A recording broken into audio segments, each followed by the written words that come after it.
Welcome to all final year MCOM students to the live session on risk and insurance management. Well, my dear students, in the last class, we studied about the origin of insurance. And today's class, let us discuss about meaning and definition of insurance contract and what are the essential elements of insurance contract. It is important as per the law. What are the important elements? So all these things we'll discuss here. I will share you the PPT and I will share you the menu for the today's class. Yeah.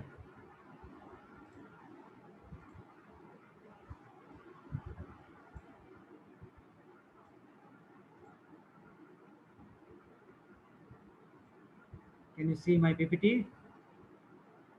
I hope you can see my PPT. Fine.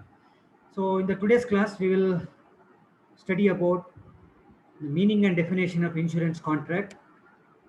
Let us have a no. I'll try to throw a light on what is risk and what is perils and what section 10 of Indian Contract Act of 1872, what it says about insurance contract or contract. Basically, there are two important elements of insurance.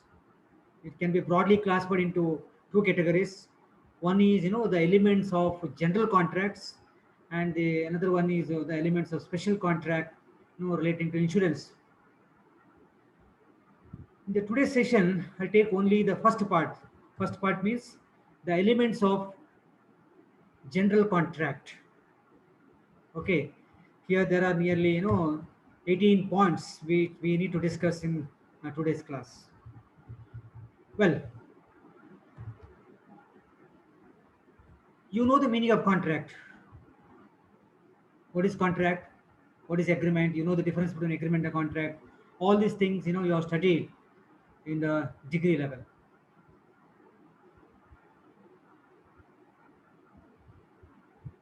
What do you mean by contract? It's an agreement made between two or more persons. Correct? It's an agreement made between two or more persons with obligations. This is a general definition which you have already studied, is it not? Insurance, may be defined as a contract between two or more parties whereby one party called insurer, he undertakes, in exchange for a fixed sum called premiums to pay the other party called insured a fixed amount of money on the happening of a certain event.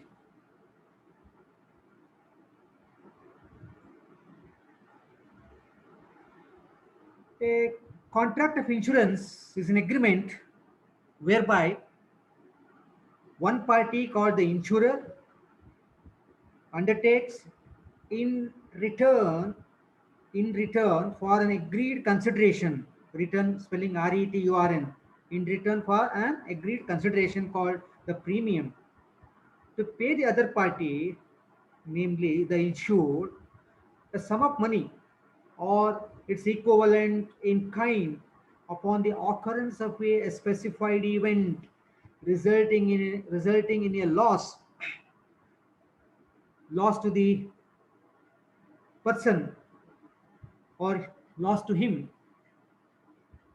The policy is a document which is an evidence of the a contract of insurance. So here the written agreement is in the form of policy. So that is why a policy is a document which is an evidence of the contract of insurance. Now, as per the leading legal authority, Anson, a contract is an agreement enforceable at law made between two or more persons by which rights are acquired by one or more persons to certain acts or forbearance on the part of the other or others. This definition, I think, hope you remember, already been studied in the degree level. For the G. Shankar College students, I only took the subject. Correct. The Indian Contract Act 1872 sets forth the basic requirements of a contract. As per Section 10 of the Act, the Section 10 very clearly indicates that all agreements are contract if they are made by the free consent of the parties competent to contract for a lawful consideration with the lawful object and are not expressly declared to be void. Even this part is also your study in the business law. An insurance policy is also a contract entered into between two parties, namely the insurance company and the policyholder, and fulfills the requirements as per the Indian Contract Act. The insurance, thus, is a contract whereby certain sum called premium is charged in consideration. Point number one. Point number one is whereby insurance is a contract whereby number one is certain sum called a premium is charged in consideration. Number two, against the said consideration, a large sum is guaranteed to be paid by the insurer who receives the premium or who received the premium. And point number three, the payment will be made in certain definite sum, that is loss or the policy amount, whichever may be. And the fourth point to be noted is the payment is made only upon a contingency. So 4 point you have to remember, certain sum called premium is considered as a consideration. Against this said consideration, against this premium, large sum is guaranteed paid by the insurer. The second point. And the third point, payment will be made in a definite sum. The sum is fixed in the beginning itself, correct? Or the policy amount is fixed, is it not? And the fourth point, the fixed policy amount will be paid only when? Only payment is made only upon a contingencies, correct? So insurance means protection against loss. It is a process of safeguarding the interests of the people from the loss and the uncertainty. It is based on a contract. It is a valid agreement that the incorporates certain terms and conditions. It may be described as a social device. Please remember, it may be described as insurance is defined as a social device to reduce or eliminate a risk of loss to life and the property. Life as well as property. We are really lucky, why? Because luckily for us, there is something called insurance. It is founded on a simple idea. Even though an event like death or fire can come as a terrible economic blow to someone, terrible economic blow to someone, is it not? When we take the society as a whole, during any given year, only a few would suffer in such manner. If a small contribution is collected from everyone in the community and pooled to create a common fund, and the amount so food can be used to pay money to the few unfortunate members who have been subject to the loss. My dear students, definition of insurance is a mechanism of risk transfer and sharing by pooling of risks and funds among the group of individuals who are exposed to similar kinds of risk for the benefit of those who suffer loss on account of the risk. This is the object. That is why insurance is thus a financial tool specially created to reduce the financial impact of unforeseen events and to create financial security. Indeed, everyone who wants to protect himself against a financial hardship should consider insurance, insurance. Well, traditionally, the joint family has been an informal social security in India. In modern society, social security is available only to those who are employed in the organized sector. Insurance is considered as one of the tools of society, social security for formal and informal sectors and is largely carried out in two different ways. The number one is it is known as social insurance. The first way is known as social insurance. The second way, is through voluntary private insurance. There are two different ways, correct?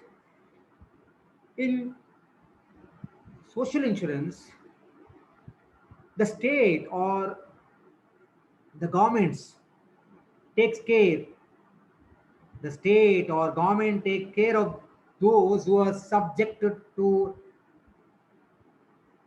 loss due to some risk. Example, providing a pension when one grows old or providing free medical treatment, meeting the cost of the hospitalization, etc.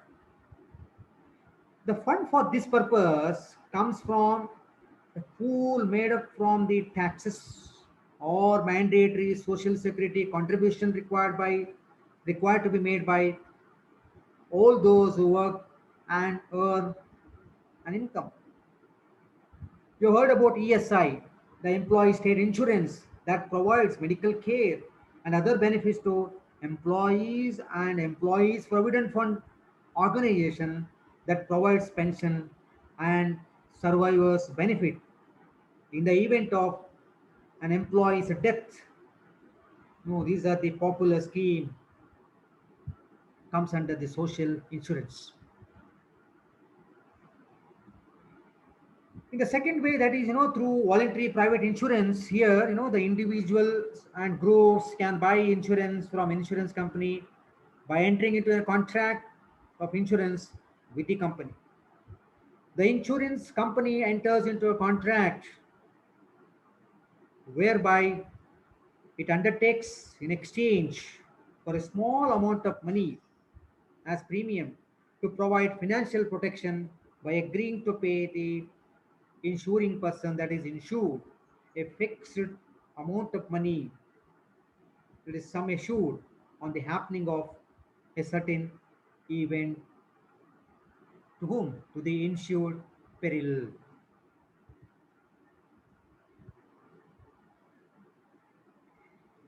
Insurance companies, collects premiums to provide, to give the protection, and losses are paid out of the premium so collected from the insuring public. In other words, an insurance contract promises to make good to the insured a certain sum in the form of consideration for the premium received from the insured. Okay. Now let us have a. I will try to throw a light on what is risk and what is perils.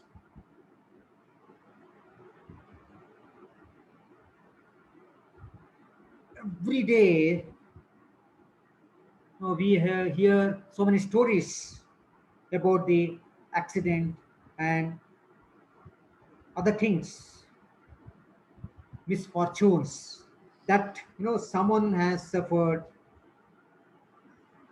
which includes all of a sudden people fall seriously ill, motor vehicles are stolen,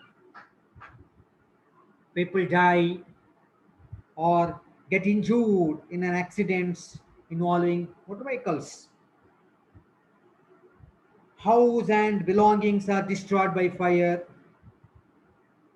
Large scale loss of lives and destruction of property in cyclones, tsunamis, etc., etc., floods. Correct. What I mean to here, I want to mean, what I want to say here is life is full of uncertainties and surprises. Please remember, the most of the time life will not go as per your expectation.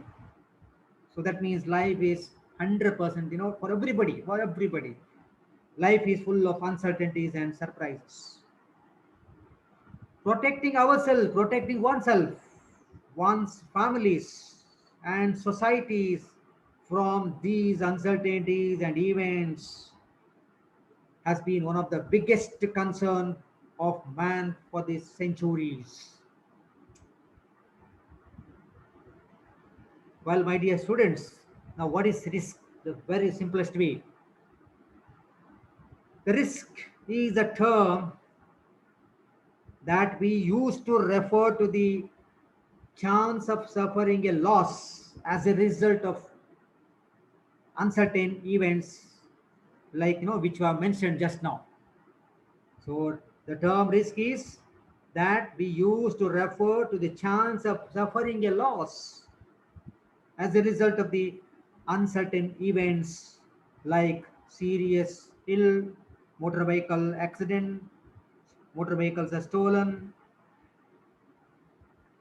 due to death, sudden death,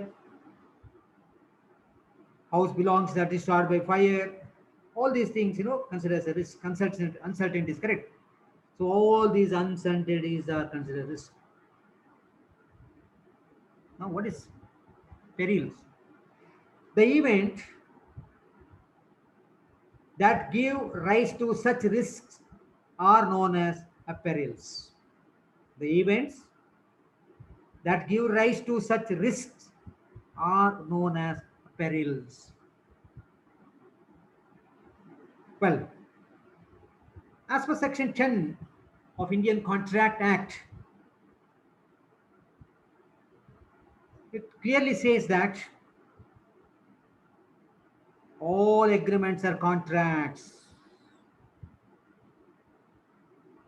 if they are made by the free consent of the parties competent to contract for a lawful consideration and with a lawful object and which are not expressly declared to be void.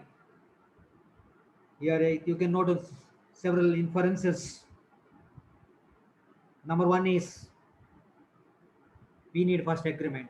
Unless we have the agreement, you can't have the contract. An agreement to become a contract, an agreement to contract cannot have an agreement to become a contract. We need first free consent. Free consent means a consent is obtained without any coercion, without any undue influence, without any mistake, without any fraud. I think all these things you have studied in the business law. So free consent is required. Competent to contract. You can't have the contract with all the parties. The parties in the contract must be competent to enter into the contract.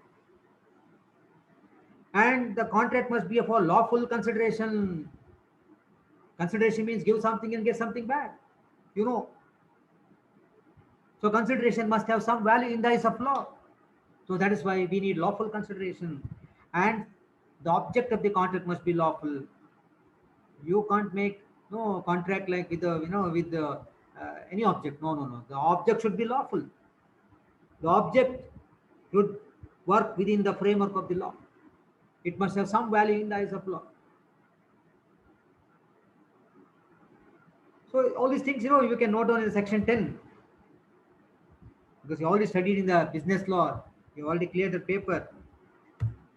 Well, as far as elements of insurance contract, elements of insurance contract can be broadly classified into two categories, two sections. Number one, A, the elements of general contract. So I can say that the general elements, general elements which are required for the insurance contract. The second one, the elements of special contract, the special elements which are required for the insurance contract, which involve several things: insurable interest, utmost good faith, indemnities, subrogation. All these things we will discuss later on. Okay, maybe in the next session. And for the today's session, I'll take only the elements of general contract, or general elements which are required to have the insurance contract. Number one is a proposal.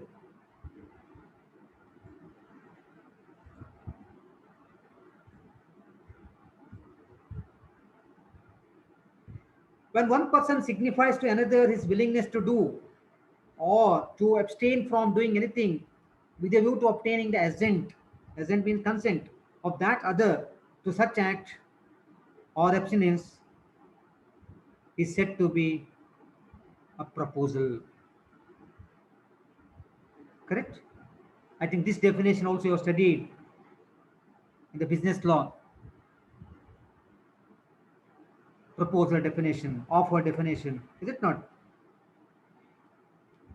In insurance, a proposal form, also called application for insurance, is filled in by the person who wants to avail insurance, or who wants to avail insurance cover, giving the information required by the insurance company to assess the risk and arrive at a price to be charged for covering the risk, so called premium. The insurance company, based on the information furnished in the proposal form, assess the risk. This is also called, assessment is also called underwriting, and conveys the decision, if accepted, at what premium and on what terms and conditions. This is also called counter offer in insurance terminology by the insurance company to the customer. A medical examination also conducted where necessary, not for all the policies. The person who has attained the age of 50, yes, he has to undergo the medical examination. So medical examination is also conducted where necessary before making the counter offer. If your family history is, most of the seniors, your family elders had severe problem, heart attack, and all, everybody is having, then the insurance company will suspect, oh, this person may be having. So that is why they may suggest, you have to go, because of the family members history, you may be required to go for medical examination. So that is why, not for all the cases, a medical examination is conducted only in case of necessary. Fine. Where the insurance company cannot accept the risk, the proposal is declined. Where the insurance company conveys its decision to accept the risk quoting a premium, proposal is made. So proposal is made available to the customer. When the customer accepts or the people accept, automatically it becomes legal binding on the part of the insurance company. Insurance company has to pay the agreed amount happening of the on the happening of the certain events, specified event, and on the part of the person, policy holder, he or she has to pay the agreed amount of premium monthly or quarterly or 6 months, once in 6 months or yearly. It all depends on the terms and conditions which are made at the beginning of the insurance contract. Well, now come to the second one. The second general limit is agreement. You know the meaning of agreement. Agreement means a communication by the parties to one another regarding their intentions to create a legal relationship. For a valid contract of insurance, there must be an agreement between the parties. That is, one making the offer or proposal and the other accepting the proposal or signifying his acceptance of the proposal. And the third element required is very important is valid acceptance are required. When a person to whom the proposal is made signifies his assent thereto, signifies his consent thereto, the proposal is said to be accepted, is it not? So, a proposal, when accepted, no doubt it becomes a promise. So, valid acceptance is required. These are the elements which are required. Then we need consideration. When the desired promiser, the promisee, or any other person has done or abstain from doing or does or abstain from doing or promises to do or abstain from doing something such act or abstinence or promise is called consideration. I think you have studied this definition in the business law. So as per this, as per this definition, what I mentioned just now, you can note down three important points, three essentials of consideration. Consideration must move at the desire of the promiser. The second one, consideration may move from promisee or any other person. And the third point to be noted is, I think I use a different word, or. Is it not? That indicates that the third point to be remembered is consideration may be past, consideration may be present, consideration may be a future. In the definition, there are three different tenses are used. Based on that, the third point to be noted here is, as far as consideration is concerned, consideration may be past, consideration may be present, consideration may be future. So there must be a valid consideration in a valid insurance contract. Consideration is the value that each party gives to other party for the establishment of the legal relationship, creation of obligation between them, and to make it enforceable by law. There must be a lawful consideration. For the insurance company, no premium is the consideration. For the policyholder, if anything happens, the specified event, then the insurance company will pay this fixed amount that will be considered as a consideration. Is it not? Fine. Now come to the next point to be required is next essential general element required is consensus addendum. Consensus addendum means single opinion between the parties or among the parties to the contract. The parties to the contract must have same opinion between or among the parties. Two or more persons are said to consent when they agree upon the same thing in the same sense. So there should not be, there must not be a difference of opinion between the policyholder and the insurance company. Same opinion both insurance company as well as the policyholder should have. That is called consensus addendum. Both the insurance company and the policyholder must agree upon the same thing in the same sense. The policy document issued to the policyholder clearly defines the obligations of the insurer and the terms and conditions upon which the insurance contract is issued. So then I'll move on to the next point, point number 6, that is free consent.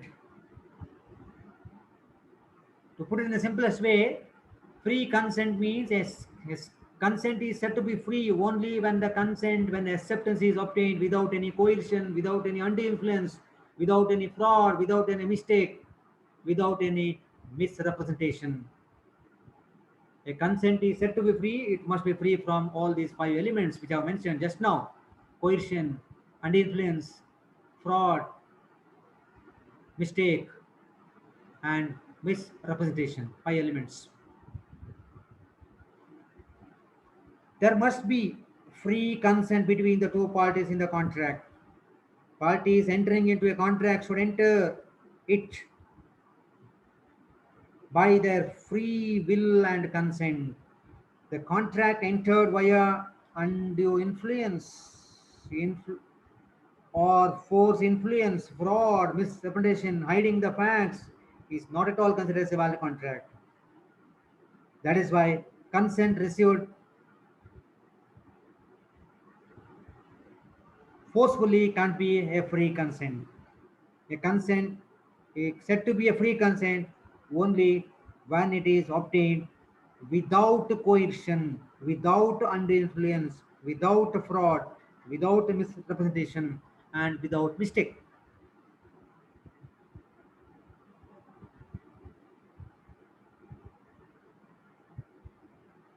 The next aspect is the components of contract.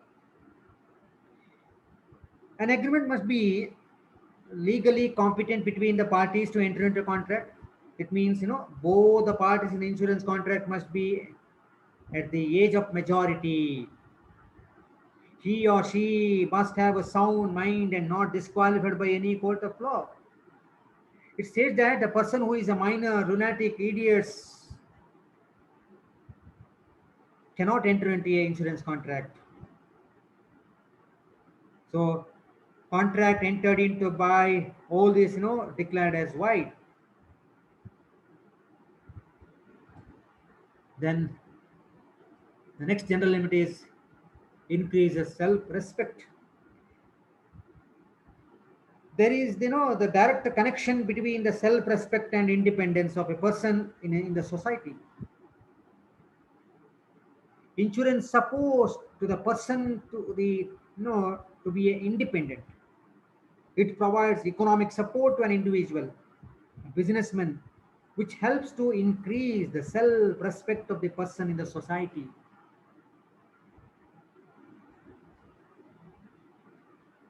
Then, as far as the point next, legal consideration.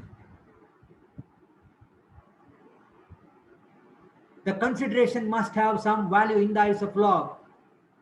For example, A and B made an agreement that A agreed to supply smuggled goods to B for rupees 5 crores.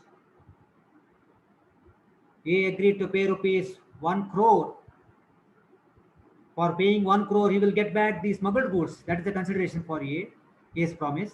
For B's promise, B supplied the smuggled goods, correct? So for B will get rupees 1 crore or 5 crore, whatever the amount. So that is the consideration. Consideration is there. But do you think it's valid? No. This is not a valid consideration. So what type of consideration is required? We need legal consideration. I mean, the consideration must have some value in the eyes of law.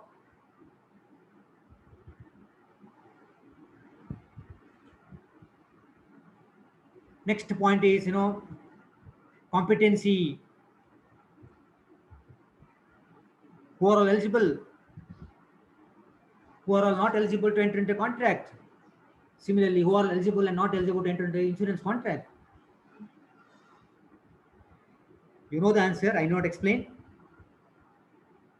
Every person is competent to contract who is of the age of majority according to the law, which he is subject to, and who is sound mind as not disqualified from contracting by any law to which he or she is subject.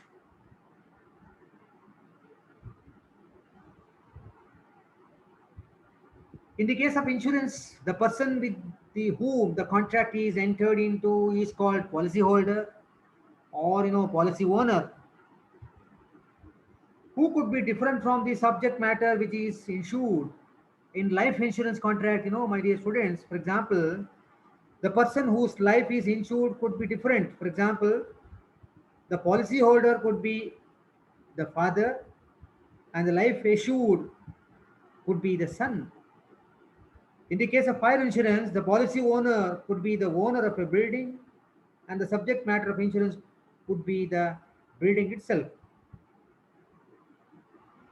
The policyholder must have attained the age of maturity at the time of signing the proposal and should be of sound mind and not disqualified under any law. However, the life assured could suffer from the above infirmities. The parties to the contract should satisfy the qualifications to enter into a contract. A person who is of age of majority, unsound mind, or not at all eligible. So then come to the next point, 11th point. The common element of the insurance contract is certainty. The terms and conditions, of the contract should be clear and certain. Insurance is made because of the uncertainty, but the terms and conditions of the insurance must be certain. Certainty is required. The terms and conditions of the contract should be clear and certain. There should not be any ambiguity in this. Both should be clearly understood. They should be clearly understood by both the parties. Hence, to make it clear and certain, the insurance company provides a printed policy document. It contains all the terms and conditions of the policy. Please remember, my dear students, once you receive the insurance policy by paying the first premium, sometimes the first premium will be paid by the policy holder, or sometimes it will be paid by the insurance agent. But once you receive the policy, you have to undergo, you have to go through the conditions, terms and conditions. If you are not happy with the conditions, within 15 days you can reject. ನಿಮಗೆ policy ಸಿಕ್ಕಿ 15 ದಿವಸದಲ್ಲಿ ಅದನ್ನು ಓದಿ ಅರ್ಥ ಮಾಡ್ಕೊಂಡು ನಿಮಗೆ ಅದು ಇಷ್ಟ ಆಗಿಲ್ಲ ಅಂದ್ರೆ you can reject. The first premium what you paid you will get back. ವಾಪಸ್ ಸಿಗುತ್ತದೆ. Is it clear? ಸೊ ಹಾಗಾಗಿ it contains all the terms and condition policy. ನೀವು 15 ದಿವಸದೊಳಗೆ ರಿಪ್ಲೈ ಮಾಡಿಲ್ಲ, ರಿಜೆಕ್ಟ್ ಮಾಡಿಲ್ಲ ಅಂದ್ರೆ that shows you are agreed. Well, next element is insurable interest. Insurable interest refers to that the insured must suffer if the loss takes place of the property. In case of the property interest, ownership of the property can support to insurable interest. But in the case of life insurance, close family ties. Insurable interest is a term we use to describe the relationship between the insured and the subject matter of insurance. Insurable interest exists when an insured person derives a financial benefit from the continued existence of the insured object, or suffers a financial loss from the loss of the insured object. A person has insurable interest in something when loss of or damage to that thing would cause the person to suffer a financial loss. For example, I took an insurance policy because of my interest on life. I took a insurance policy against my house.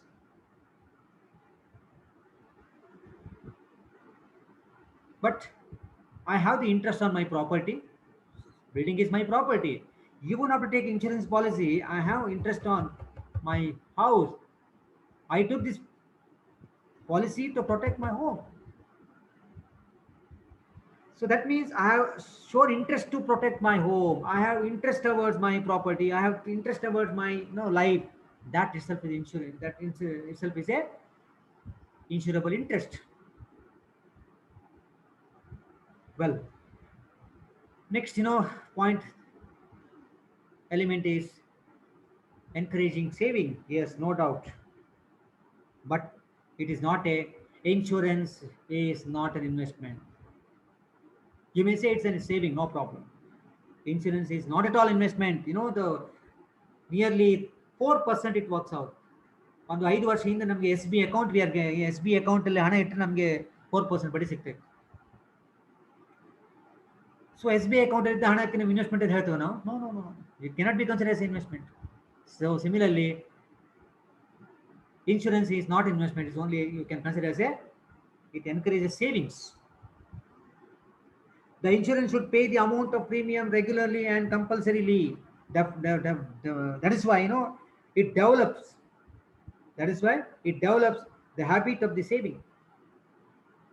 The deposited insurance premium cannot be withdrawn like a bank deposit. Life insurance is the best method of saving.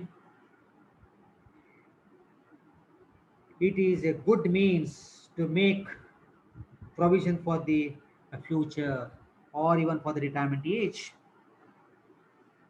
Well, next,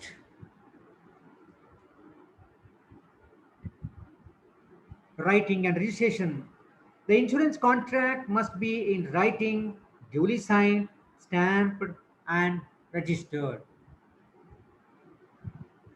The next, as far as warranties is concerned, certain conditions and promises imposed in the contract are called warranties. A warranty is that by which the insured undertakes that some particular thing shall or shall not be done. Warranty is a very important condition in an insurance contract which is to be fulfilled by the insurance company.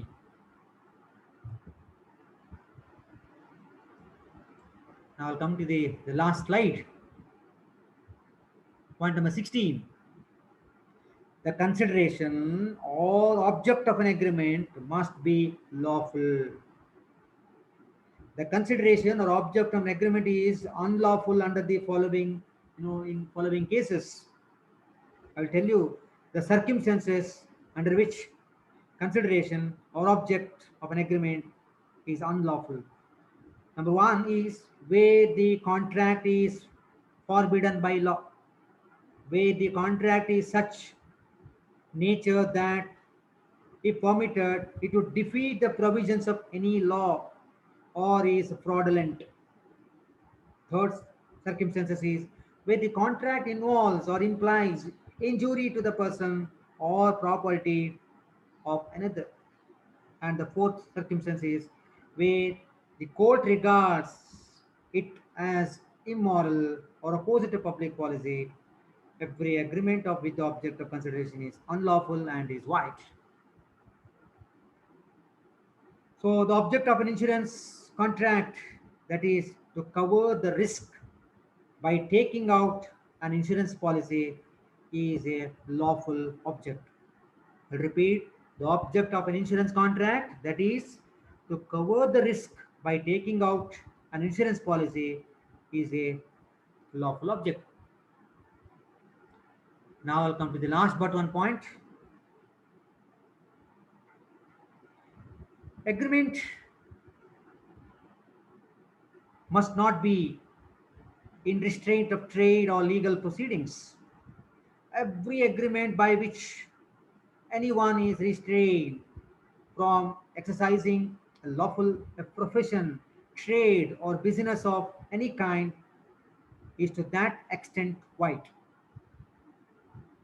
Every agreement by which any party thereto is restricted absolutely from enforcing his rights, restricted absolutely from enforcing his rights under or in respect of any contract by the usual legal proceedings in the ordinary tribunals, or which limits the time within which he may thus enforce his rights, is void to that extent. And the last point,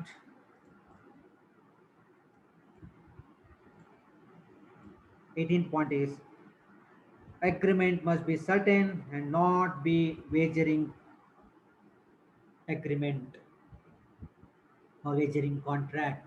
You know, wagering agreement, betting agreement, game of chance. Lottery is a game of chance, it's a wagering agreement. Horse racing is a game of chance, So it's a wagering contract because the state government has given permission to run the horse racing competition. That is why it's a wagering contract. Strictly speaking, wager means betting, game of chance. It is not at all valid. So that is why the right usage is wagering agreement. But because of the certain exceptions, for example, horse racing is one of the exceptions available. That is why we may say, instead of wagering agreement, we may say wagering contract. When you say contract is valid, okay. Well, agreements, the meaning of which it is, meaning of which is not certain or capable of being made certain are white. Agreements by way of wager are 100% white, and no suit shall be brought for recovering anything